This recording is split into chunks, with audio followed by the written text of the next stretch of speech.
Hello friends, मैं हूं सुदर्शन प्रकाश और आप देख रहे हैं यूट्यूब चैनल गुरु चकाचक। दोस्तों, हर इंसान पूरी तरह से परफेक्ट नहीं होता।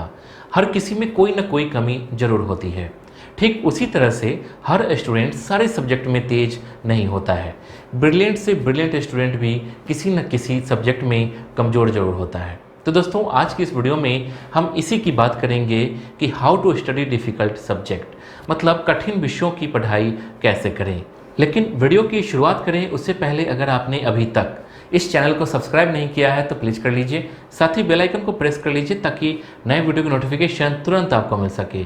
साथ ही टेलीग्राम और इंस्टाग्राम पर आप हमें फॉलो कर सकते हैं। तो दोस्तों, मैं आपको कुछ टिप्स बता रहा हूं जिससे आप कठिन विषयों को पढ़ाई करने के तरीकों को समझ पाएंगे। तो चलिए वीडियो की शुरुआत करते हैं अपने पहले टॉपिक से। बेसिक को समझें। दोस्तों, किसी भी काम को हम तब तक नहीं कर पाते हैं जब तक हमें यह नहीं पता होता है कि उस काम को करना कैसे है, जिसकी वजह से हमें लगता है कि यह काम कितना कठिन होगा। ठीक उसी तरह से जिस सब्जेक्ट में आप कमज़ोर होते हैं, जिस सब्जेक्ट की बेसिक आपको समझ नहीं आती है, ऐसा आपको लगता है कि वह सब्जेक्ट बहुत कठिन है। इसलिए बेसिक क्लियर करना सबसे ज़्यादा ज़रूरी है। दोस्तों, अगर कोई सब्जेक्ट आपको कठिन लगता है तो सबसे पहले उसके बेसिक को समझें। अगर आप सब्जेक्ट के बेसिक को समझ गए तो सब्जेक्ट आपको हार्ड लगता है तो वह आसान हो जाएगा। अब जानते हैं वीकनेस और स्ट्रेंथ को पहचानें। दोस्तों, ये ज़रूरी नहीं कि जो सब्जेक्ट आपको ज़्यादा कठिन लगता है उसके किसी भी टॉपिक को आप पढ़ नहीं पाते हैं या समझ नहीं पाते हैं। हाँ, इतना ज़रूर है कि आपको पढ़ने में कठिनाई जरूर होती होगी, लेकिन उस सब्जेक्ट में भी कुछ ऐसे टॉपिक्स या लेसन होंगे जिसे आप न सिर्फ अच्छी तरह से समझते होंगे बल्कि उस पर आपकी अच्छी खासी पकड़ भी होगी।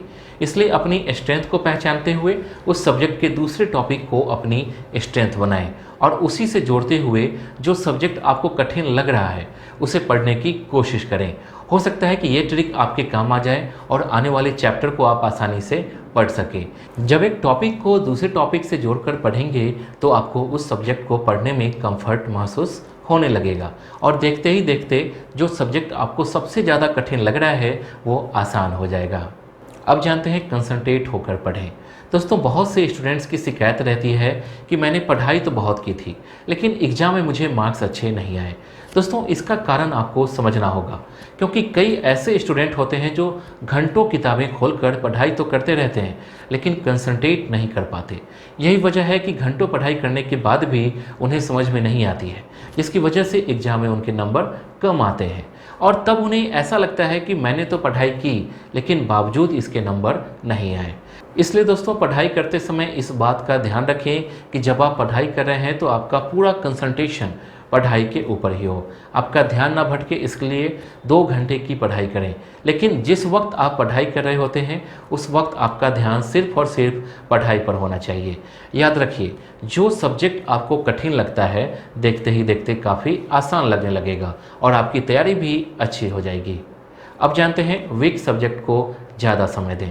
दोस्तों, वैसे तो हर सब्जेक्ट को समय देना ज़रूरी होता है, लेकिन जिस सब्जेक्ट में आप सबसे ज़्यादा कमज़ोर हैं, जो सब्जेक्ट पढ़ने में आपको सबसे ज़्यादा कठिन लगता है, उस सब्जेक्ट को ज़्यादा समय देना बहुत ज़रूरी होता है। इसलिए जब भी आप टाइम टेबल बनाएं तो जिस सब्जेक्ट में आप सबसे ज़्यादा कमज़ोर हैं उसे ज़्यादा समय दें। कुछ ही दिनों में आपको बदलाव देखने को मिल जाएगा और जिस सब्जेक्ट में आप सबसे ज़्यादा कमज़ोर हैं वह सब्जेक्ट आपको पढ़ने में आसान भी लगने लगेगा और समझ में भी आ जाएगा। दोस्तों, मैं आपको यूपीएस एसएससी पेट के लिए एक बुक सजेस्ट करना चाहूँगा। ये बुक ओसवाल पब्लिशर्स की उत्तर प्रदेश अधीनस्थ सेवा चयन आयोग प्रिलिमिनरी एलिजिबिलिटी टेस्ट की है। ओसवाल की ये बुक समूह ग के अंतर्गत यूपीएस एसएससी द्वारा जारी न्यू सिलेबस और एग्जाम पैटर्न पर आधारित है। इस बुक में भारतीय इतिहास, भारतीय राष्ट्रीय आंदोलन, भूगोल, भारतीय अर्थव्यवस्था, भारतीय संविधान एवं लोक प्रशासन, सामान्य विज्ञान, प्रारंभिक अंक गणित, सामान्य हिंदी, सामान्य अंग्रेजी, तर्क एवं तर्क शक्ति, सामयिकी, सामान्य जागरूकता, अपठित हिंदी गद्यांश का विवेचन एवं विश्लेषण, ग्राफ की व्याख्या एवं विश्लेषण दिया हुआ है। इस बुक में 20 प्रैक्टिस पेपर दिए गए हैं। साथ ही पिछले वर्ष 24 अगस्त 2021 को हुए फर्स्ट एंड सेकंड शिफ्ट के एग्जाम का सॉल्व्ड क्वेश्चन पेपर भी दिया हुआ है। बुक में 500 प्लस मोस्ट इंपॉर्टेंट क्वेश्चन का समावेश भी है। बुक की क्वालिटी अच्छी है। इस बुक से आप यूपीएस एसएससी पेट एग्जाम के लिए प्रिपरेशन कर सकते हैं। ये बुक आपको अमेजन और ओसवाल की वेबसाइट पर मिल जाएगी, लिंक डिस्क्रिप्शन में है। अब जानते हैं रिवीजन करते रहें। दोस्तों, आप कोई भी सब्जेक्ट पढ़ें, अगर आप एक निश्चित समय के बाद उसका रिवीजन नहीं करते हैं तो आप पढ़ा हुआ भी भूल जाएंगे। हालांकि यह स्वाभाविक है, यह हर स्टूडेंट में होता है, लेकिन इसलिए कहा जाता है कि आप जो भी पढ़ें एक समय के बाद उसका रिवीजन जरूर करें। रिवीजन करते रहने से जो चीज़ आप थोड़ा बहुत भूल भी जाते हैं वह आपको याद आती रहेगी और आपके दिमाग में एक समय के बाद इतनी अच्छे तरीके से बैठ जाएगी कि फिर उसे कभी नहीं भूल पाएंगे। इसलिए रिवीजन करना बहुत ज़रूरी है, खास करके उन सब्जेक्ट को जिस सब्जेक्ट में आप बहुत कमज़ोर हैं। अब जानते हैं खुद का टेस्ट लें। दोस्तों, हमें अपने आप से बेहतर और कोई नहीं जानता। हमें कितना याद रहता है, हम कितना पढ़ाई कर चुके हैं, यह हमसे बेहतर और कोई नहीं जानता है। इसलिए सबसे ज़्यादा ज़रूरी होता है कि किसी भी सब्जेक्ट को पढ़ाई करने के बाद आप खुद से उसका टेस्ट लें।